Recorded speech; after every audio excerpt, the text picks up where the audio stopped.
This next Mishnah is from Idosa ben Hyrcanus, and he actually was someone who lived a very long time, it seems, during the period before the end of the Second Temple. Um, and he is quoting a number of things that are negative when you overindulge. These are things that under normal conditions you can use them. Right? If you use them for regular, then they will be good for you. But if you overdo it, then it's going to be a problem. I'm just trying to get it onto the screen here first. Sorry, just there we go. Um, okay, 1 second. Let's share here. And there it is. Okay.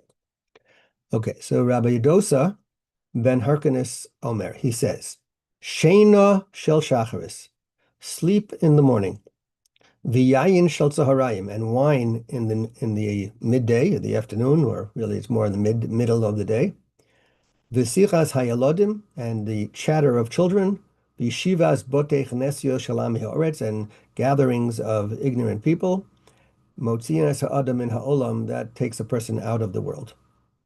Okay.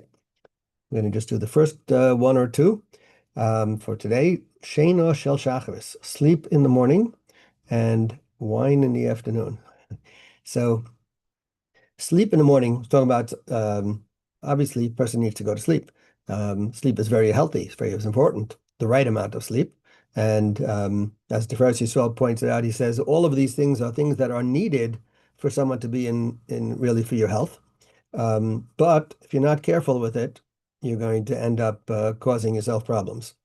And he says sleep in this case is a metaphor. It doesn't necessarily only mean sleep, but it's also a metaphor for laziness. Because generally speaking, a person does need to sleep, as we said. A person, especially he says after exerting yourself, whether it be physically or mentally, you need a little downtime. You need a certain amount of rest. However, he says if a person sleeps, if you had a good night's sleep, so then that's enough. When you know what, when you get up in the morning, you don't need to sleep late. You're right that you're wasting time by sleeping late, and you should be able to get up in the morning and be enthusiastic and recharged and energetic. Um, so in a sense, one of the things, for example, like Rabbi Lau points out, is that sometimes there are people who sleep for the pleasure of sleeping, not because they're tired. They like to sleep. So you wake up and you go back to bed because you just want to sleep more, not because you're exhausted. And what could happen is that a lot of times when you sleep too much, so then you actually don't necessarily get energized, you actually become lethargic if you overdo it. There's just that right amount. And you can debate, do you need a full 8 hours sleep? Can you get by on less? Obviously, some people can, but certainly, sleeping in 9, 10 hours is not necessarily going to be more beneficial on a regular basis than your basic amount of sleep. Another angle to this, which Rashi and the Bartanura point out, is that we're talking about here, and it says morning sleep, it says, we're talking about someone who's sleeping late, right? You're sleeping late. What happens when you sleep late? Well, if you sleep late, you're going to miss the time for davening. In the morning, there's Shema. We're supposed to say Shema about a certain time in the morning, and supposed to also do Tefillah by a certain time in the morning.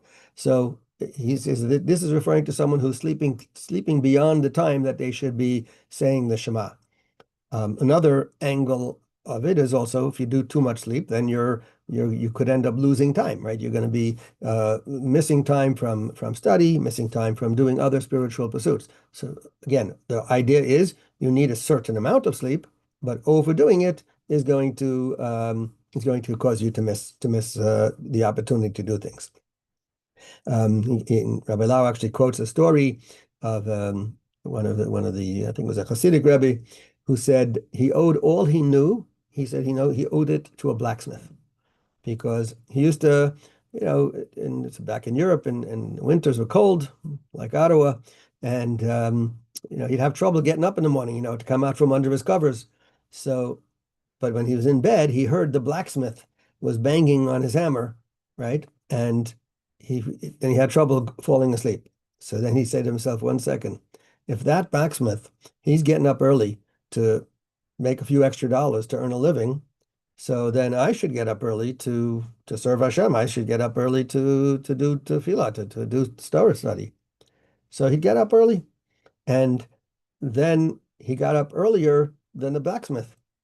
The blacksmith heard him learning in the base medrash in the study hall. So he said, "Hey, if this young guy, if he doesn't have a family to support and he's up, I've got a family to support. I got to get up." So he got up earlier. So it was the two of them were sort of in a sense pushing each other on, right? And what ended up, he says, he accustomed himself not to have to sleep so late, and he got up earlier and he used the time well. Um, so he points out, he says, if your goal in sleeping less is to do something positive like learning Torah, then that is going to allow you to live a long life as well. Um, the Gemara also points out that the Rabbi Yochanan was told that there are elders or people in Bavel, in Babylon, that who are learned, and he couldn't understand how could they be, and they're old. They were old people in Bavel, and he said, wait a second, we have a verse, we say it all the time in Shema. It says, "L'man yirbu yemechem v'imei v'nechem," and all of that is should increase your days and your children's days. But like on the land, which was referring to Israel. So it seems he was saying like you only get the blessing in Israel of long life. What's going on here? That how is it possible to have these old people in Babylon? So he said no. The reason is because the people in Babylon, they get up early in the morning. They go to shul. They go to the study hall. They're up late at night in the synagogue also.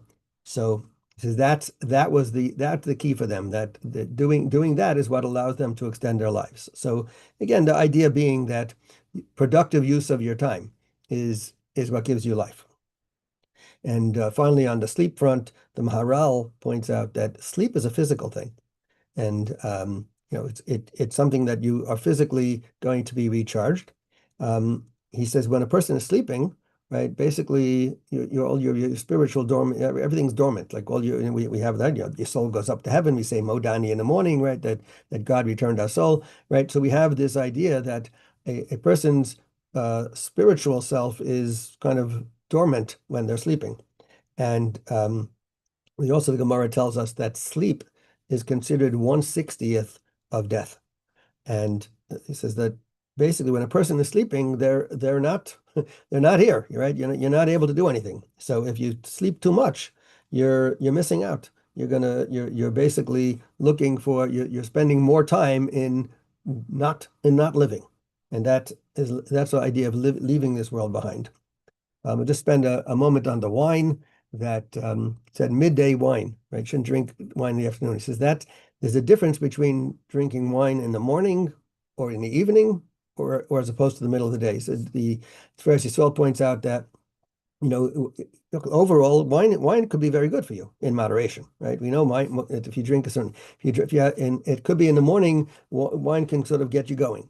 In the evening, it relaxes you. It's also, but in the middle of the day, especially when you've eaten, it has a negative effect, both in terms of physically, it could be a negative effect. It makes you sluggish, and therefore you're less likely to get things done. And also, it could have an intoxicating effect, which will cause you to not be in control of all your thinking processes in the full way that you need.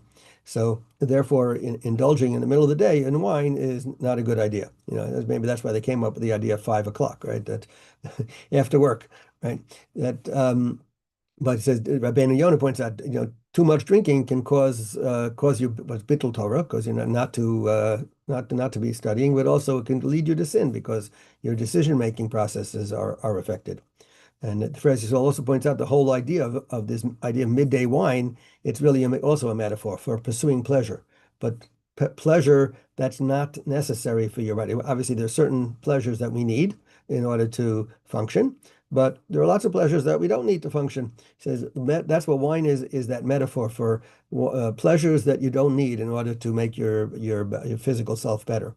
But ultimately, as we said, when we overindulge in anything, it's going to be a negative, and particularly in wine, too much wine is going to dull your senses, and therefore having wine in the middle of the day or other intoxicating beverages is viewed as a negative in terms of that. Obviously, it doesn't mean never to have a drink if you're having if you go to a bar mitzvah or whatever that happens to be in the middle of the day.